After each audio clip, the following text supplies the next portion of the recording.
ఇక్కడికి విచ్చేసినటువంటి బీసీ బంధువులందరికీ హృదయపూర్వక నమస్కారాలు తెలియజేస్తూ మరి అసెంబ్లీ ఆవరణలో మహాత్మా జ్యోతిబా పూలే విగ్రహాన్ని ఏర్పాటు చేయాలని డిమాండ్ చేస్తూ మరి పూలే విగ్రహ సాధన దీక్షకు పూనుకొని చాలా చిత్తశుద్ధితోని ఈ వేదికను అలంకరించి మరి వారి ఆధ్వర్యంలో జరుపుతున్నటువంటి కవితక్క గారికి హృదయపూర్వక ధన్యవాదాలు తెలుపుతున్నాము బీసీల తరఫున.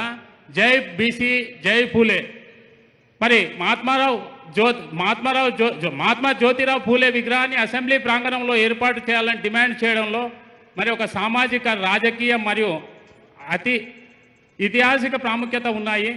మరి సామాజిక న్యాయం, సమానత్వానికి గుర్తింపుగా మహాత్మా పూలే పేదల, దళితుల, అణగారిన వర్గాల హక్కుల కోసం జీవితాంతం పోరాడారు. మరి వారు చేసిన సంఘ సంస్కరణలు, మహిళా విద్య కావచ్చు, శూద్రుల అభ్యుదయానికి స్కూళ్ళు, సత్యశోధక సమాజ స్థాపన, ప్రజాస్వామ్య విలువలకు మద్దతు పలికాయి. మరి అసెంబ్లీకి న్యాయం, సమానత్వం పట్ల నిబద్ధతను గుర్తు చేస్తాయి. అణగారిన వర్గాల వారికి రాజకీయ గుర్తింపు కల్పిస్తుంది. మరి ఐతిహాసిక న్యాయం అంటే భారత స్వాతంత్ర్యానంతరం రాజకీయాల్లో చాలామంది సంఘ సంస్కర్తలు అప్రతిష్ఠకు గురయ్యారు. పూలేలా గొప్ప రచయిత, ఆలోచనాపరుడు, ఉద్యమకారుడి మెయిన్ స్ట్రీమ్ చరిత్రలో సరైన స్థానం ఇవ్వలేదు కనుక ఆయన విగ్రహానికి అసెంబ్లీకి తీసుకురావడం ఓ గౌరవప్రదంగా ఉంటుంది. మరి ఆయనను సరైన స్థాయిలో గుర్తించడమే కాకుండా చరిత్రలో అపహాస్యం చేయబడ్డ గొప్ప నాయకుడికి న్యాయం చేయడమే అవుతుంది.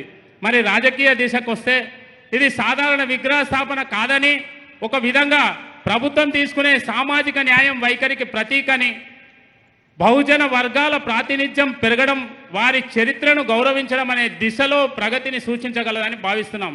మరి ప్రేరణగా మారే చిహ్నం అసెంబ్లీకి వచ్చే ప్రజాప్రతినిధులు, సందర్శకులు, విద్యార్థులకు మహాత్మా పూలే విగ్రహం ఒక సంఘ సంస్కరణల పట్ల చింతన కలిగిస్తుంది. అణగారిన వర్గాల పట్ల బాధ్యతను గుర్తు చేసే ప్రేరణగా నిలుస్తుందని. ఇక ముగించాలంటే, ఇక అసెంబ్లీ ఒక ప్రజాస్వామ్య ఆలయం అయినప్పుడు మహాత్మా పూలే విగ్రహం అక్కడ ఉండడం, ఆ ఆలయంలో సమానత్వం, న్యాయం అనే సూత్రాలు ప్రతిధ్వనించాలనే సంకేతం. ఇది కేవలం ఒక విగ్రహ స్థాపనే కాదు, ఇది భారత సమాజాన్ని ఉన్నత మార్గంలో నడిపించిన ఆత్మల పట్ల నమ్మకాన్ని ప్రకటించడం. జై బీసీ, జై పూలే, జై కవితక్క.